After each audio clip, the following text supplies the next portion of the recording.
Morning everyone, welcome to another lecture of P block elements. So today we will discuss about carbon dioxide and the silicates. देखो बच्चों, last class में हम लोगों ने carbon monoxide तक किया था. We have seen their properties, how CO is one of the strongest ligands, उसके केमिकल प्रॉपर्टीज़ वगैरह हमने देखा था. So today we are going to start carbon dioxide. Carbon dioxide is CO2. बचपन में इसके बारे में आपने बहुत कुछ पढ़ा हुआ है. So we will first see its preparation. So its preparation is very easy, not very difficult, because you know the complete combustion of carbon gives you carbon dioxide. जैसे हमने सीखा था, the limited supply of air to carbon gives you carbon monoxide, but the complete burning of carbon gives you carbon dioxide. So हम लोग ये बोल सकते हैं C solid plus O2 and you will get carbon dioxide. And similarly, if you will see another preparation, you can say from CO also you can prepare carbon dioxide. This will give you CO2. वैसे आप कोई भी fuel हो, जैसे कि for example methane को आप burn करो. So if you will burn methane, then you will get carbon monoxide and water and energy. So these are some simplest preparation method जिसको आप लोगों ने बचपन में सीखा हुआ है. अगर हम लोग लैबोरेटरी मेथड के प्रिपरेशन देखेंगे, लैब मेथड, तो बहुत सिंपल प्रिपरेशन है लैब मेथड. जैसे कि आप क्या करो, कैल्शियम कार्बोनेट CaCO3 सॉलिड, इसको आप क्या कर लो, HCl के साथ रिएक्ट करवाओ, aqueous. It will give you CaCl2 plus CO2 gas and water.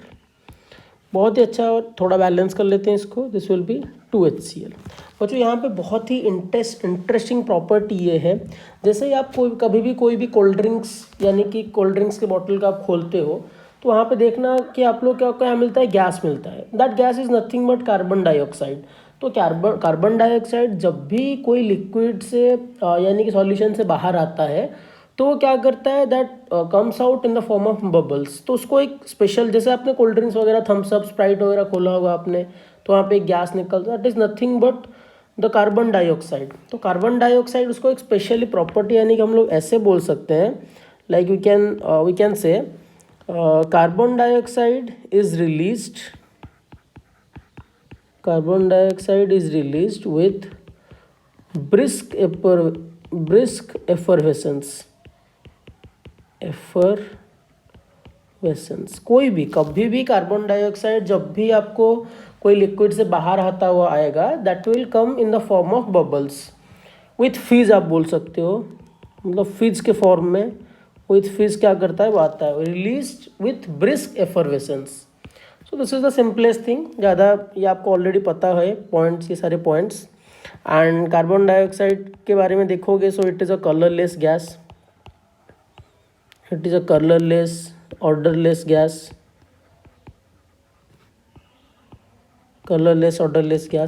But this gas is suffocating.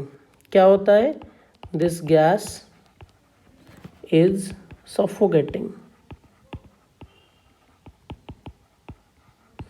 हाँ, ऐसा नहीं है कि आप कार्बन डाइऑक्साइड इनहेल आपने किया और आप चल बसे. ऐसा नहीं है, आप ले सकते हो, लेकिन ज़्यादा से ज़्यादा अमाउंट में अगर होता है तो वहाँ पे क्या होता है, लाइफ इज़ वेरी डेंजरस. क्योंकि एक बहुत मतलब सिंपल, जैसे कार्बन मोनोऑक्साइड की तरह पॉइजनस ये नहीं होता है.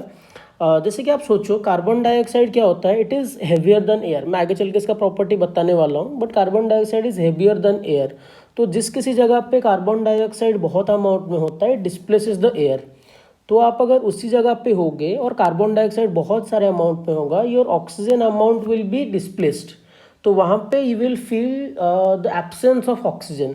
Due to that you will feel suffocating and that might result in to severe conditions. तो इसीलिए आप देखोगे कि कोई अगर कभी भी कोई गड्ढा वगैरह पे गिर जाता है, सो ऊपर से नीचे को उसको ऑक्सीजन सप्लाई वगैरह देते हैं. बहुत सारे माइनिंग, जब डीप माइनिंग वगैरह होता है तो वहाँ पे ऑक्सीजन सप्लाई वगैरह होता है. So this is the thing, you know, right. Structure is very simple, you know. अगर कार्बन का हम लोग general ground state oxygen state देखेंगे, दैट इज़ 2s2 2p2. क्या है बच्चों, 2s2 2p2. तो अब 2s और इधर 2p2 ईच में एक एक, यहाँ पे 2 इलेक्ट्रॉन, यहाँ पे 1 2, 2s2 2p2। अगर हम लोग बोलेंगे कार्बन एक्साइटेड स्टेट में, सो दिस विल बी यहाँ पे 2s पे और यहाँ पे 2p अगर देखोगे आप, so there will be 1 electron here and 1 1 1, total 3 electron यहाँ पे आ जाएंगे। अब देखो बच्चों, हमें कार्बन डाइऑक्साइड बनाना है तो हमें चाहिए ऑक्सीजन। तो ऑक्सीजन का अगर स्टेट देखोगे आप लोग, ऑक्सीजन का नॉर्मल स्टेट क्या है, 2s2 2p4। तो इधर मैं 2s बना देता हूँ and here we will get 1 2 1 2, 2s2 2p4 and that's it. तो बच्चों अब डायरेक्ट मैं बॉन्डिंग में इतना जा नहीं रहा हूँ, पर मैं डायरेक्ट स्ट्रक्चर बना रहा हूँ, आप डायरेक्ट समझ जाओगे, कोई बात नहीं है। तो देखो, अगर मैं यहाँ पे कार्बन बनाता हूँ तो कार्बन के एक वैकेंट ऑर्बिटल बनाता हूँ मैं पहले।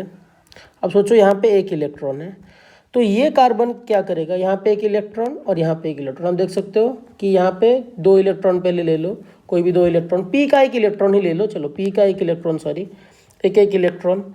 तो इसके 2 इलेक्ट्रॉन के साथ पहले ये 2 इलेक्ट्रॉन बॉन्ड बना देंगे, आप देखोगे तो डायरेक्ट में बॉन्डिंग कर रहा हूँ इसका।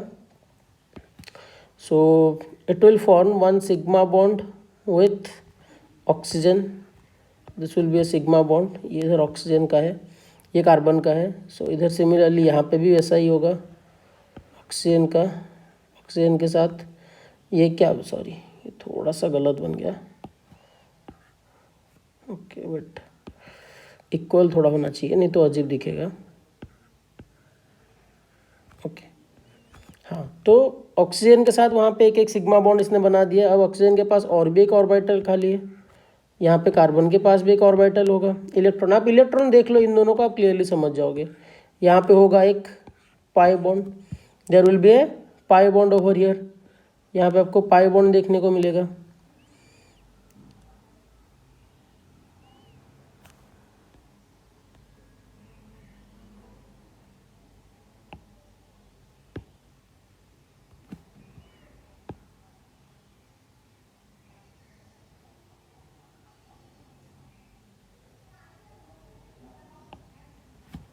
तो यहाँ पे आपको एक पाई बॉन्ड देखने को मिलेगा इस तरह।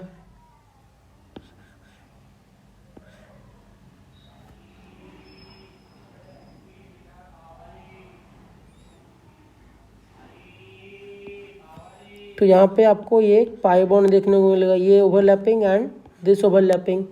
और आप अगर ऐसे भी सोचोगे मतलब ओवरलैपिंग के बारे में, तो और भी एक ऑर्बिटल होगा। देखो यहाँ पे कार्बन के पास और भी एक ऑर्बिटल है, और यहाँ पे इस वाले ऑक्सीजन के पास और भी एक ऑर्बिटल होगा। तो यहाँ पे क्या होगा, आराम से ओवरलैपिंग हो जाएगा। And you know the carbon dioxide structure. तो यहाँ पे एक इलेक्ट्रॉन, यहाँ पे ऐसे, और यहाँ पे ईच में एक इलेक्ट्रॉन। आप सोचो कार्बन डाइऑक्साइड का स्ट्रक्चर बनाओगे, this will be like this, एक सिग्मा सिग्मा, एक पाई एंड एक pi. So the structure of carbon dioxide is linear, it's shape is, shape बोल लो, लीनियर बोल लो, both are linear. Shape and geometry दोनों के दोनों क्या है, linear. The bond angle is 180 degree, bond angle is 180 degree. And hybridization कौन सा है, sp हाइब्रिडाइज्ड, ठीक है ना। ये sp हाइब्रिडाइज होगा, ये भी sp हाइब्रिडाइज होगा। उसके साथ ऑक्सीजन एक एक बॉन्ड बनाएंगे, क्योंकि आपको पता है कार्बन डाइऑक्साइड में यहाँ पे क्या बनेगा, this will be sp hybridisation. तो इसके ऊपर ज़्यादा डिस्कशन करेंगे नहीं, आपने ऑलरेडी बॉन्डिंग में प्रॉपरली सीखा है। So this is just a revision. सो आपको पता ही है कार्बन डाइऑक्साइड। ओके तो कार्बन डाइऑक्साइड बच्चों क्या करता है, इट फॉर्म्स रेजोनेटिंग स्ट्रक्चर। आप अगर देखोगे ये पाई इलेक्ट्रॉन अगर इधर आया, ये पाई बॉन्ड इधर आया, सो this will form something like C triple bond O ऐसे। इसके पास आया तो ये नेगेटिव, इससे गया तो ये पॉजिटिव बन गया। सो सिमिलरली यहाँ पे अगर दूसरे साइड पे भी आप करोगे, so it will form something like C, यहाँ पे triple bond O and this is minus, और यहाँ पे प्लस। तो यहाँ पे कार्बन में क्या हो रहा है, रेजोनेंस। तो हम लोग ये बोल सकते हैं in CO2 both CO bonds are equal in length due to resonance। Due to resonance दोनों बॉन्ड लेंथ क्या होंगे, इक्वल होंगे।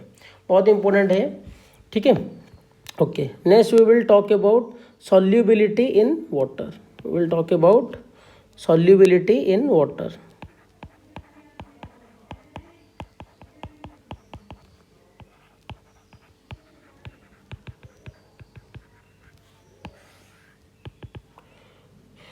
दिस इज ऑल्सो सिंपल, तो आप लोग मेरे साथ साथ लिखते चलो। देखो बच्चों, जो यानी कि वाटर में कार्बन डाइऑक्साइड का सॉल्युबिलिटी होता है वो काफ़ी लो होता है। तो अंडर नॉर्मल, लिखते चलो मेरे साथ साथ, under normal pressure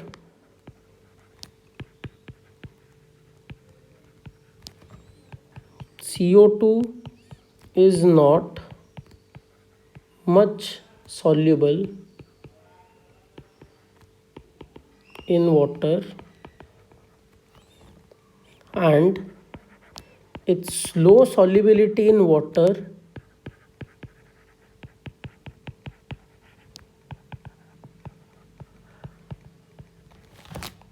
makes it very much important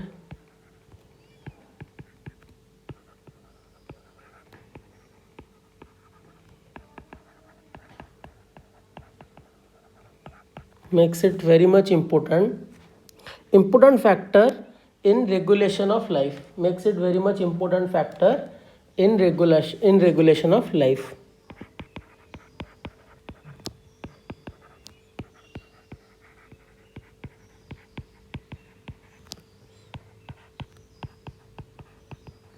in regulation of life. Okay, तो बच्चों देखो, जो CO2 गैस होता है, CO2 gas, CO2, it reacts with H2O and it forms carbonic acid H2CO3. It forms H2CO3 carbonic acid.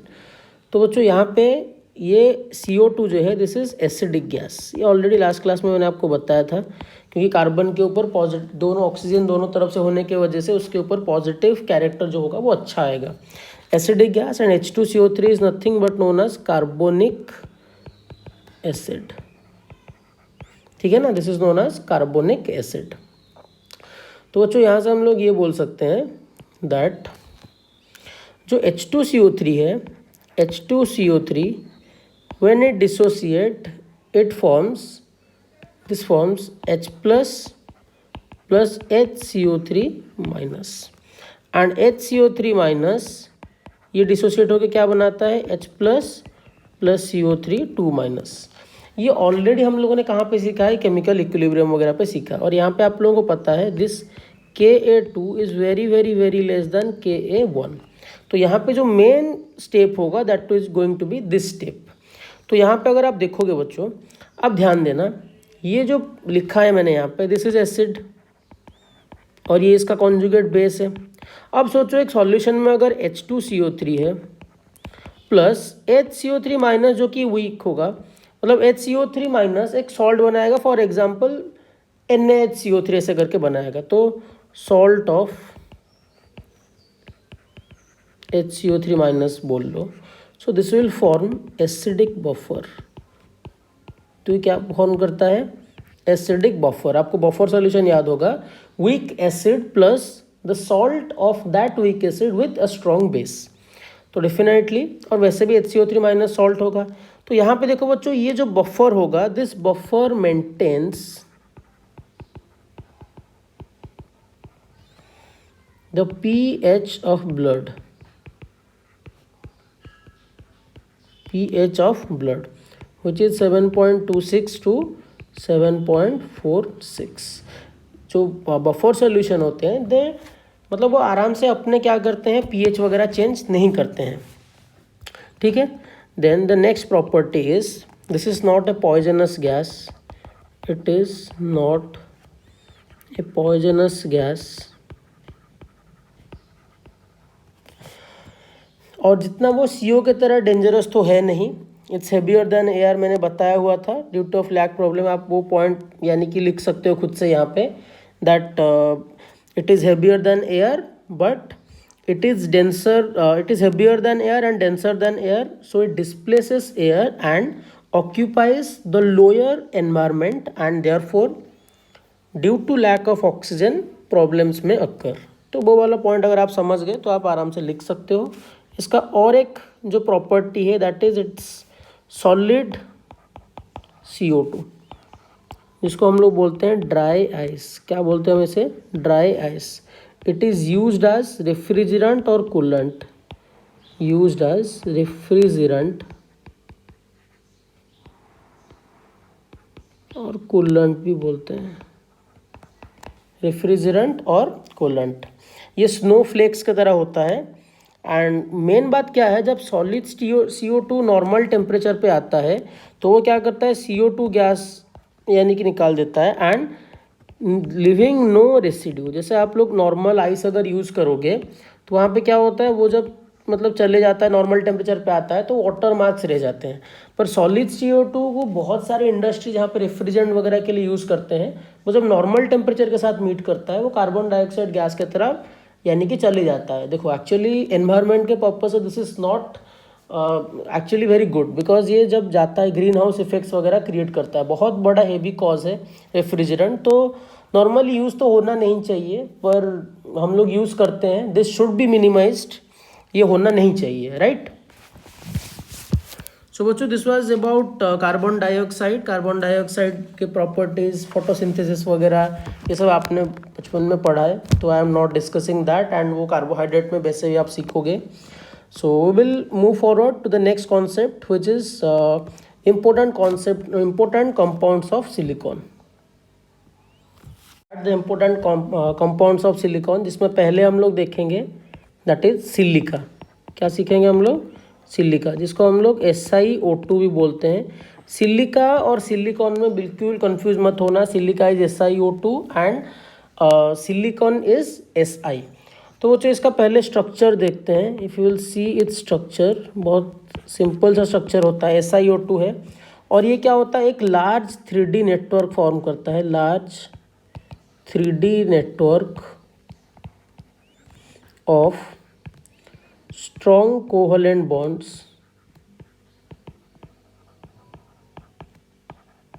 Strong covalent bonds.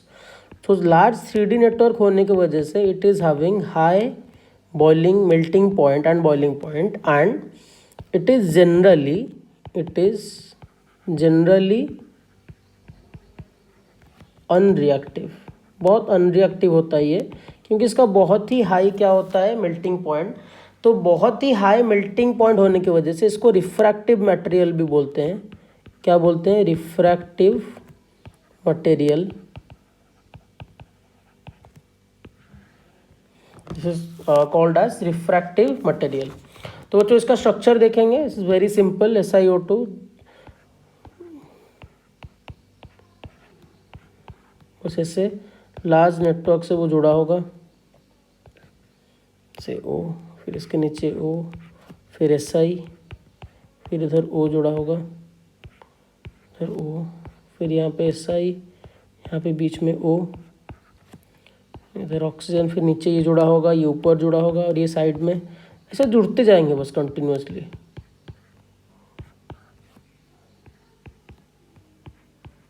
ठीक है ना, ये से कंटिन्यू होता जाएगा। तो मैं यहाँ पे इसको छोड़ रहा हूँ। This is a long 3D network and मतलब ये क्यों होता है? Due to high energy required to break SiO bond. SiO2 is generally unreactive, generally, normally reactive नहीं होता, पर ये कुछ कुछ रिएक्शन डेफिनेटली शो करता है। जैसे कि कुछ रिएक्शंस अगर हम लोग बोलेंगे, SiO2 मतलब इंपॉर्टेंट रिएक्शंस में कुछ बता रहा हूँ आपको। SiO2 क्या करता है? SiO2 react with NaOH to form sodium silicate, which is Na2SiO3 plus H2O. This is known as sodium silicate. Sodium silicate. This is known as sodium silicate. It's very important. क्यों होता है? Because sodium silicate it helps in preparation of glass. Helps in preparation of glass के preparation के लिए use होता है ये। And SiO2 का सिलिका का और भी एक रिएक्शन है with HF। So SiO2 reacts with HF to form SiF4 and you get water molecule. अगर आप बैलेंस करोगे तो इधर 4 and here it will be 2।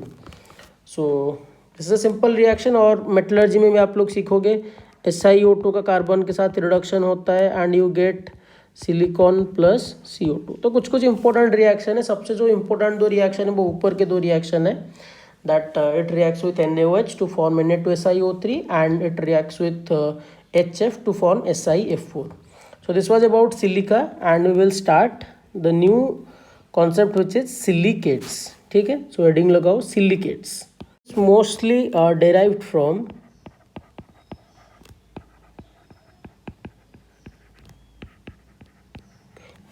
derived from silicic acid। इसका फॉर्मूला है H4SiO4। देखो सिलिकेट्स के बहुत सारे फार्मूला होता है, लेकिन नॉर्मली हम लोग बोलेंगे तो SiO4 4-। ये कितने यूनिट में जुड़ते हैं उसके हिसाब से फार्मूला बनता है। लेकिन अगर हम लोग सिंगल यूनिट की बात करेंगे तो आप ये पॉइंट लिख ले लो, silicates contain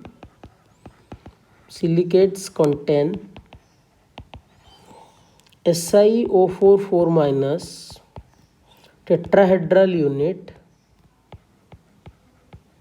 tetrahedral unit। This may exist in forms of monomer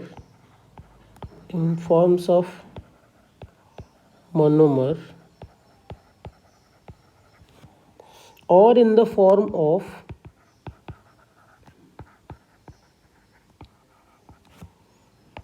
complex polymer।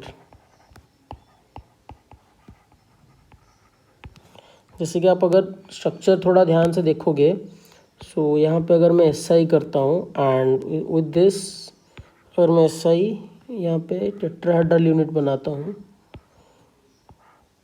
This is O and each having minus charge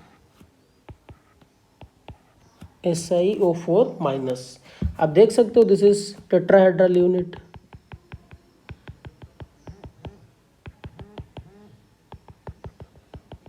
this is tetrahedral unit. Single structure है तो आप इसको ऐसे भी लिख सकते हो, दिस इज अ सिंगल और सिंपल यूनिट, सिंगल और simple silicate unit. Each oxygen के ऊपर क्या है, एक सिंगल सा चार्ज है। इसके बाद जो देखेंगे हम लोग, that is going to be very very very much important, classification of silicates. तो उससे पहले हम लोग एक रिप्रेजेंटेशन स्टाइल सीखेंगे, that is the 2D representation. That is what, the 2D representation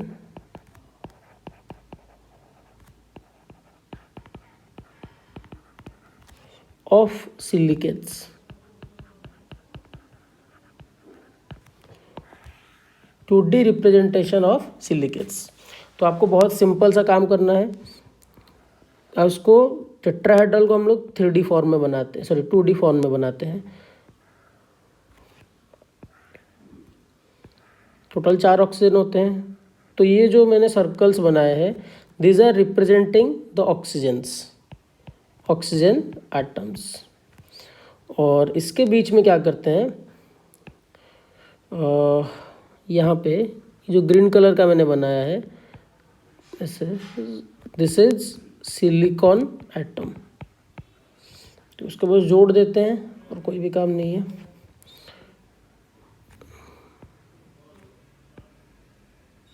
हो गया। और ईच के ऊपर कौन सा चार्ज होगा, माइनस चार्ज। सो हो गया ये SiO4 4-। This is a 2D representation. इस रिप्रेजेंटेशन को आपको याद रखना है क्योंकि इसी को आगे चल के हम लोग लिखेंगे। सो इससे हम लोग स्टार्ट करेंगे classification of silicates.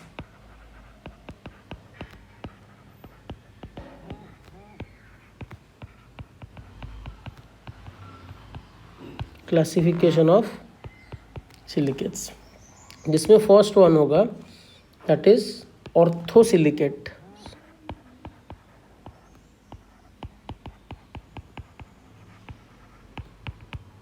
First one will be ऑर्थोसिलिकेट्स।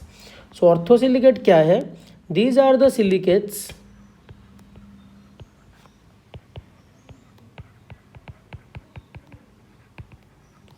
containing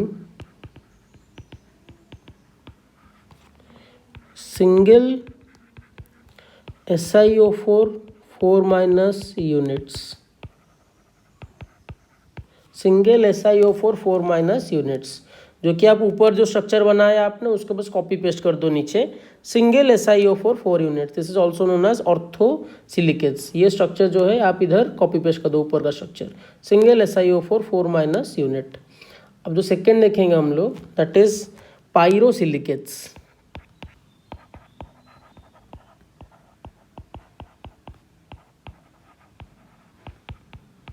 that is pyrosilicates. अब यहाँ पे क्या है पायरोसिलिकेट्स में? That is one oxygen atom is shared between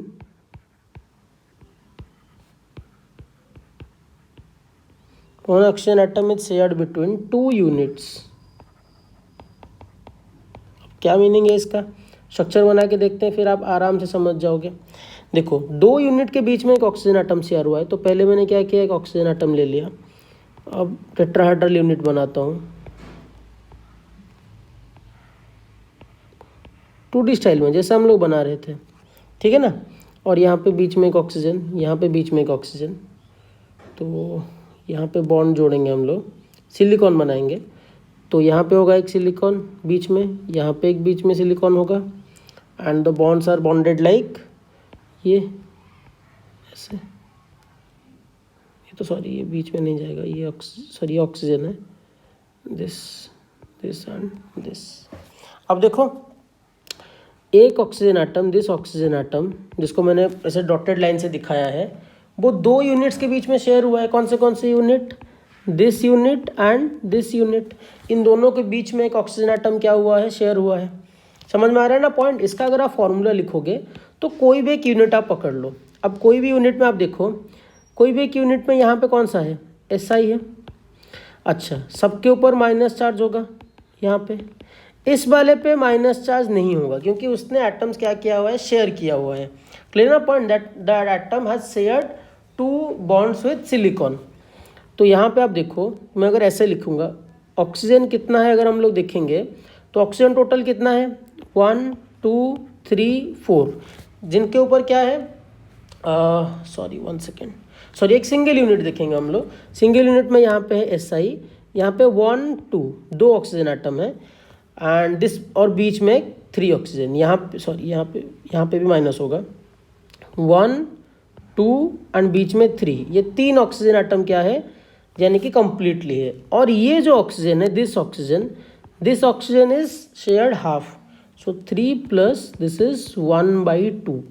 और टोटल चार्ज उनके ऊपर कितना है, the total charge is 1 2 3, that is 3 minus, इधर एक माइनस, इधर एक माइनस, और बीच में एक माइनस। अब देखो, मैं फिर से बना के दिखाता हूँ। यहाँ पे एक माइनस है, यहाँ पे एक माइनस है, बीच में एक ऑक्सीजन माइनस है, और बीच में सिलिकॉन है। ऐसे एक ऑक्सीजन शेयर हुआ जो कि आधा शेयर हुआ है। तो 1 2 3, 3 ऑक्सीजन की वजह से 3, बीच में एक सिलिकॉन है तो SI, एंड यहाँ पे ये जो एक ऑक्सीजन है, दिस ऑक्सीजन, ये आधा हुआ है, सो 3 प्लस 1/2। टोटल चार्ज कितना है, 1 2 और इसके ऊपर 3, सो -3। तो ऐसे बन गया चार्ज। तो आगे चल के आप ऐसे ऐसे समझते चलना। तो टोटल कितना हो जाएगा, अब ऐड करके देखो, SiO 7/2 एंड 3 माइनस। तो इसको आप इंटीजर के फॉर्म्स में लिखोगे तो this will be Si2O7 3 minus. So this is the formula which you need to know. Sorry, charge भी मल्टीप्लाई होंगे, so this is 6 minus, Si2O7 6 minus. तो पायरोसिलिकेट का ये है फॉर्मूला। अब आप लोग ध्यान दो, यहाँ पे अगर क्वेश्चन आएगा कि SiO-Si बॉन्ड कितना है आपके पास, क्या है SiO-Si बॉन्ड कितना है।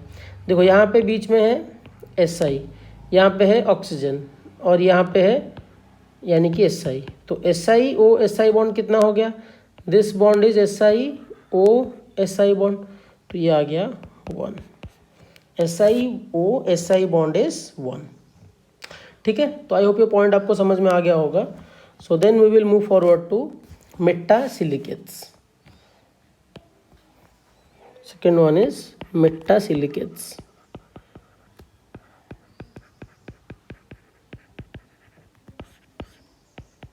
मेटासिलिकेट्स, सो मेटासिलिकेट्स क्या है? 2 oxygen atoms, 2 oxygen atoms are shared per unit.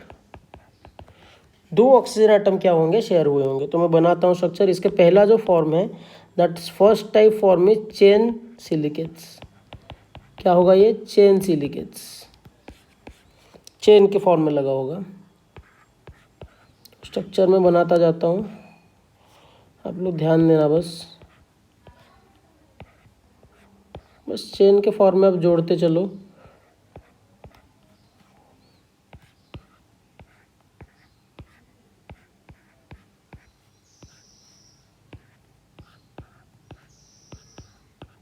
And so on. अब देखो, अगर हम लोग यूनिट्स के बाद देखेंगे तो किसके किसके बीच में, यानी कि जो यूनिट है 2 ऑक्सीजन एटम। अब कोई भी एक यूनिट पकड़ लो, मान लो यहाँ पे एक ऑक्सीजन एटम है और यहाँ पे एक ऑक्सीजन एटम है। अब देखो, ये जो यूनिट मैंने बनाया है, इन दोनों यूनिट में ये एक ऑक्सीजन एटम है और ये एक ऑक्सीजन एटम है। तो इस यूनिट में 2 ऑक्सीजन एटम इज शेयर्ड। ठीक है ना? तो this has become one particular unit. तो अगर मैं इसको ऐसे करके दिखाऊंगा, देखो ये जो पर्टिकुलर यूनिट है ये कैसे बना हुआ है, O and this is O, और यहाँ पे इसको उल्टा करके लिखते हैं O एंड यहाँ पे O ऐसे, और ये दोनों ऑक्सीजन एटम आधा आधा हुआ है ना, आधा आधा। तो इसके ऊपर तो पूरा फुल माइनस चार्ज होगा, इसके ऊपर माइनस चार्ज, बीच में यहाँ पे क्या होगा? सिलिकॉन होगा।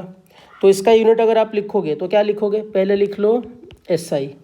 कितने ऑक्सीजन एटम्स कंप्लीट है? दैट इज 2, जिनके ये 1 एंड दिस इज 2। उसके बाद देखो, ये दोनों ऑक्सीजन एटम हाफ हाफ है, सो दैट इज 1, ईच के लिए हाफ। नहीं तो ऐसे हाफ प्लस हाफ करके भी लिख सकते हो। टोटल चार्ज कितना है? This is -1 and this is -1, तो टोटल हो गया -2। तो टोटल जो फॉर्मूला आया वो फॉर्मूला क्या आ गया? SiO3 2-, क्या आ गया? SiO3 2-। तो ये एक यूनिट के लिए है। So if n number of units are joined,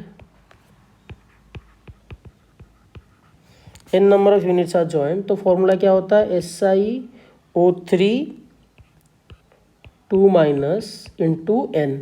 तो फॉर्मूला क्या बन जाता है? SiNO3n and 2n-।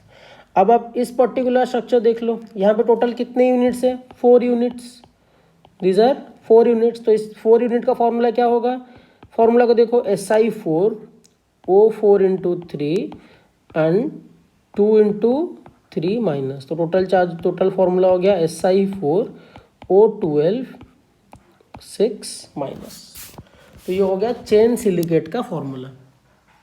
ठीक है ना? तो this is the formula of chain silicates. Okay, तो इसके बाद हम लोग देखेंगे रिंग और cyclic silicates. What is the second one? Ring और साइक्लिक सिलिकेट्स।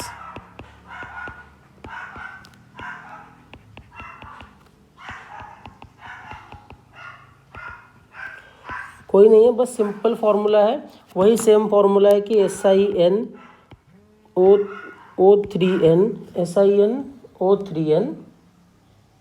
And 2n-।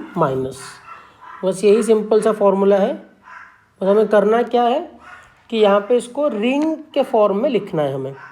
अब देखो, मैं अगर एक 3 मेंबर्ड का रिंग बनाऊँ,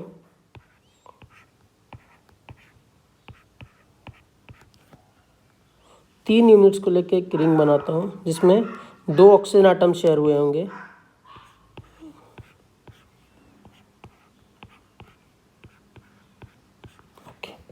अब इस यूनिट को ज़रा ध्यान से देखो। तो इस पर्टिकुलर यूनिट में आप सोचो, एक यूनिट आप ऐसे ले लो और एक ऑक्सीजन आटम ऐसे ले लो आप। तो इग्नोर द साउंड। तो यहाँ पे इस पर्टिकुलर यूनिट में 2 ऑक्सीजन आटम के बीच में एक यूनिट है। सो यहाँ पे भी नहीं तो कोई एक लेके देख लो, यूनिट में 2 ऑक्सीजन आटम से एक यूनिट जुड़ा हुआ है। तो यहाँ पे अगर आप देखो टोटल 3 यहाँ पे पार्ट जुड़े हुए हैं, यानी कि यहाँ पे n का जो वैल्यू है वो 3 है। तो यहाँ पे फॉर्मूला क्या हो गया, Si3On6 माइनस, क्या हो गया, Si3On6 माइनस, ठीक है ना, Si3On6 माइनस। एक सेकेंड, हाँ यहाँ पे 4 यूनिट थे, यहाँ पे this is 3 unit, Si3On and 6 minus. क्योंकि आप देखो यहाँ पे चार्ज कितना होगा, यहाँ पे हाँ वही होगा, कोई सेम ही है। और यहाँ पे देखो अगर मैं और एक रिंग बनाऊँ, जैसे कि आप लोग मुझे फॉर्मूला बताना क्या होगा, रिंग स्ट्रक्चर अगर दिखाएंगे और